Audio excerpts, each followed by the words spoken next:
Tamriel History, Part 2.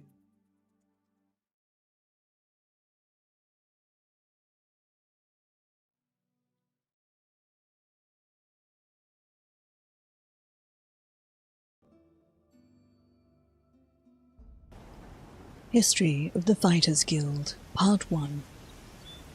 In the 283rd year of the Second Era, potentate Veresti Shae was faced with the disintegrating empire. The vassal kingdoms throughout Tamriel had reached a new height of rebellion, openly challenging his rule. They refused his taxes and led sorties against the imperial garrisons throughout the land. At the destruction of his fortress in Dawnstar, he gathered the Imperial Council in what would be called the Council of Badmord, after the town south of Dawnstar where they met. There the potentate declared Catholic and universal martial law. The princes of Tamriel would dissolve their armies or face his wrath.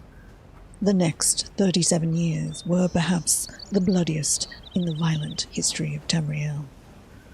In order to crush the last of the royal armies, Veresti Shae had to sacrifice many of his best legions, as well as spending nearly every last piece of gold in the imperial treasury. But he accomplished the unthinkable. For the first time in history, there was but one army in the land, and it was his own. The problems that immediately surfaced were almost as staggering as the triumph itself. The potentate had impoverished the land by his war, for the vanished kingdoms had also spent their last of their gold in their defense. Farmers and merchants alike had their livelihoods ruined before the princes of Tamriel would not pay his taxes. Now they could not.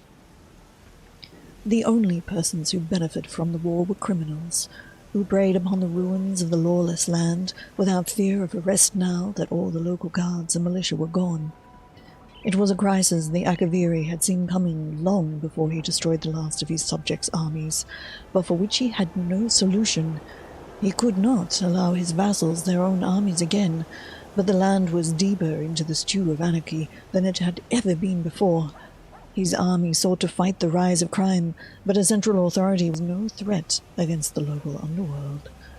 In the dawn of the year 320, a kinsman of Veresti Shae, Dyrenus Ves, the Iron, presented himself with a host of companions before the potentate.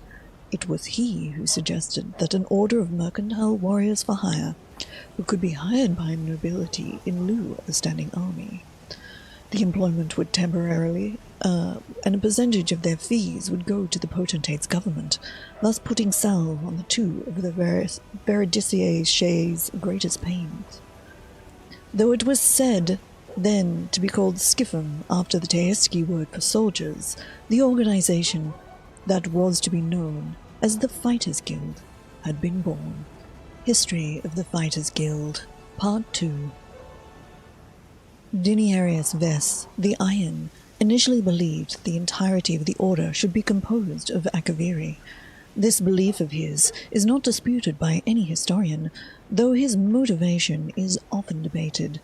The traditional, simple explanation is that he knew his countrymen well, trusted them, and felt that their tradition of fighting for profit would be of use.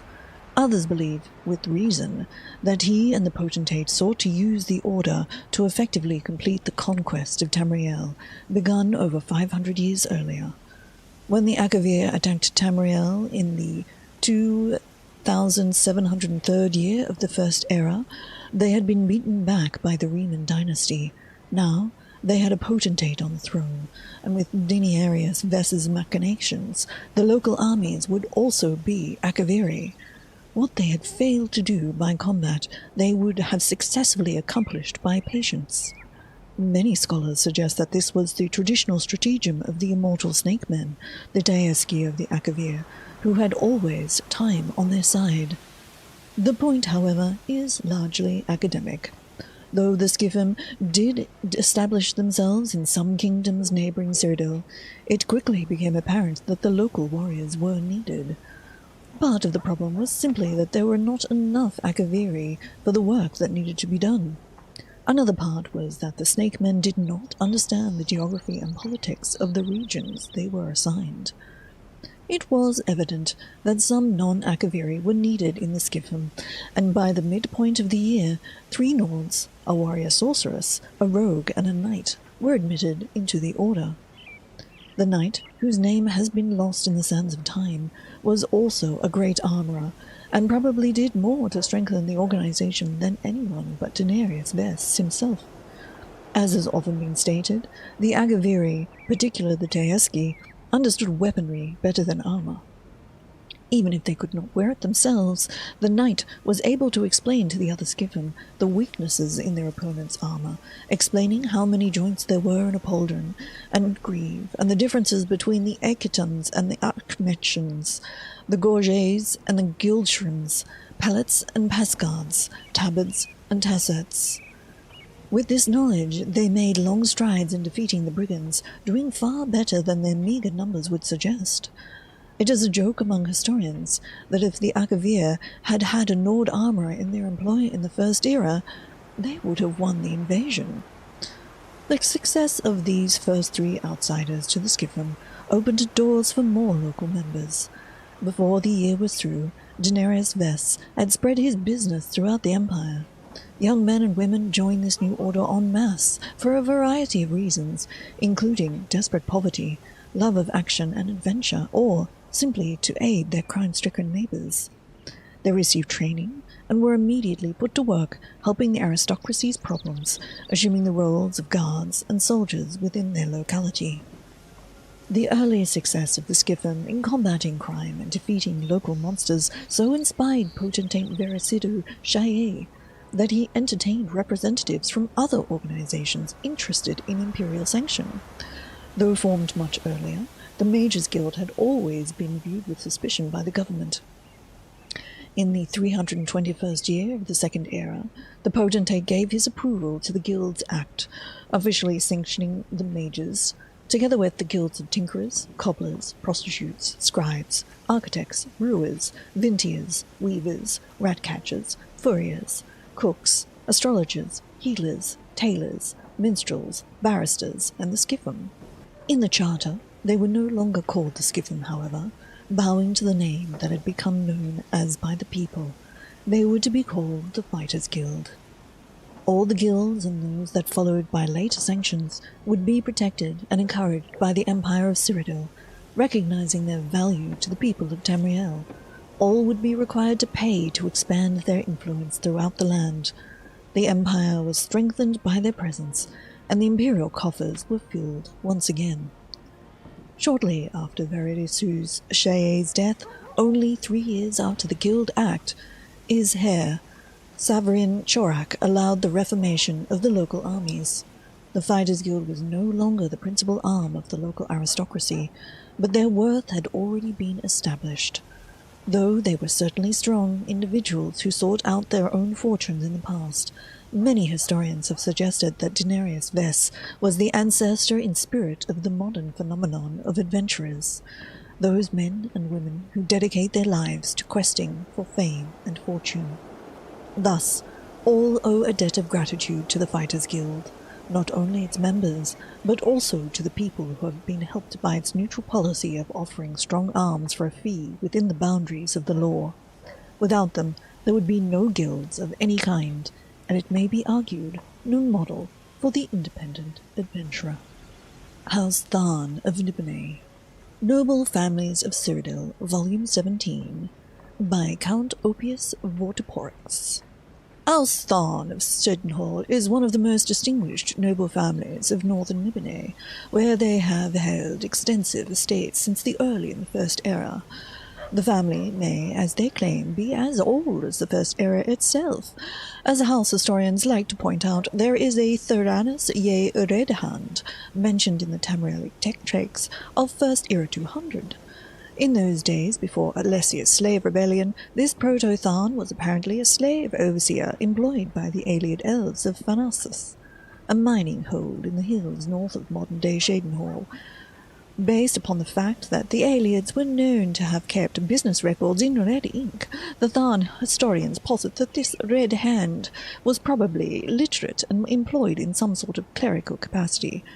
To be thorough, I will mention that Lady Euphemia Glaber's theory that identified this Thanos with the notorious Tharhan the Mutant of Gradual Massacre in First Era 227, but this was completely disproved by the text scroll of the Precursor Saints, discovered in the vaults below Whitehall Tower by Chancellor Abnathan in Second Era 541. House tradition holds that the Than family was active in St. Edlesia's slave uprising, with one Vilius Than serving Pelin of Whitestrake as Blade Serrator and Master of the Abattoir. But the next Than who can be definitively identified is in the historical record is Ferdivus Than of the Alessian Order, who was Archprelate of the Mucuraili Selective from First Era 1188 until his death, exact date indeterminate.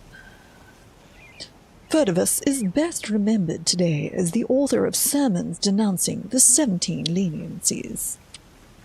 Noble Than captains led mercenary companies that fought on both sides of the War of Righteousness in the 2300s.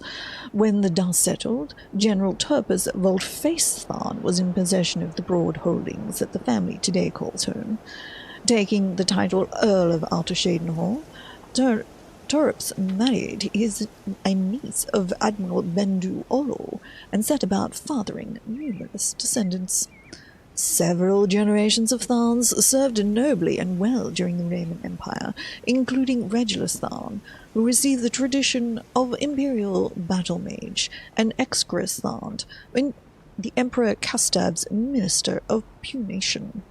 Which brings us to the Thans family of our own current day. First and foremost, of course, is the head of the house and longtime Chancellor of the Elder Council, Abnathan. Though times of trouble the change of emperors, the Chancellor has always been there to provide the continuity and consistency our imperial civilization needs. Second, out of only respect for her elder, is Her Majesty Clivia Than, Empress Regent of Cyrodiil, and daughter of Abnathan by his seventh wife, Pulasia. Empress Clivia, it need hardly be said, is the widow of two emperors, having been both the consort of Leovic and Vannon. Scarcely less powerful is the Chancellor's younger half-sister, Euryxia Than, who has been Queen of Rimmon since the Frostfall coup in Second Era 576. And what would her social events in the Imperial City be like without the presence of her son, the droll and charming Java Than? Truly, House Than has come to epitomize the modern nobility of the Nibbanese. We can only hope that they will continue to be with us through the future, whatever it may bring. Note, effusive enough? Also, forgot to work in Magus General Septima. Must get that. A bonus, as promised. I hope you've been enjoying these lore readings, and if you have, please do consider subscribing to the channel. Thanks for watching.